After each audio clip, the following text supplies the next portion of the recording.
সবার মুখে কিশোর নেতা মুদের বিপিনুর। কারণ অনেক হইছে হামলা, অনেক হইছে মামলা।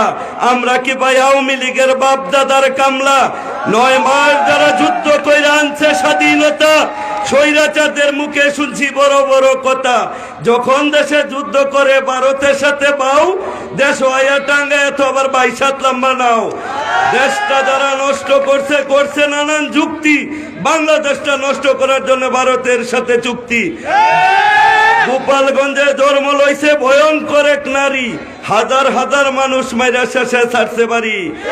মানুষ হইয়া মানুষের দুঃখ সবাই দেখতে চাইয়া, তার বুকে ছিল না রে ভাই একটুখানি মায়া। কত বড় হয় না ঘর বানাইছে আয় না, উর্বেদা দিছে টিন, মানুষে বুঝছে না রে ভাই রাইতার দিন। মুনাফেক তারে কয় নতুন কইরাছিন, তারা বুন দুইটা হেলিকপ্টার উইডা গেছে গা ফলাইয়া, ফাফো গেছে খলাইয়া। কারণ যারা গেছে ভারত তারাই তো না ফেরত। যতই করো রাম রাম, যতই করো টাম টাম, হইতো না আর চাইরে না কাম। শফিকুল ইসলাম শফিক ভাই দিছে দাওয়াত, আমি কিন্তু ডিল দিছি না আওয়াত। কারণ এমন একটা নেতা বুঝে পাকন দিয়ার বেতা, কইতাছি তার কথা। এই এলাকায় জন্ম, কাতারে করো কর্ম, যে নেতার নাই অভাব, মানব সেবা করা হইছে স্বভাব। ইনশাল্লাহ তোমরা আগামীতে দিবা জবাব। কারণ মার্কাটা হইছে টাক, তোমরা কইরো না রাগ। 6টা হইছে চাক্কা, খালি দিবা ধাক্কা। ভিতরে বরম হাওয়া, এই সুবিধা হইব যাওয়া। এই কারণে শফিকুল ইসলাম ভাইয়ের লেগে আমার কিশোরগঞ্জ হওয়া।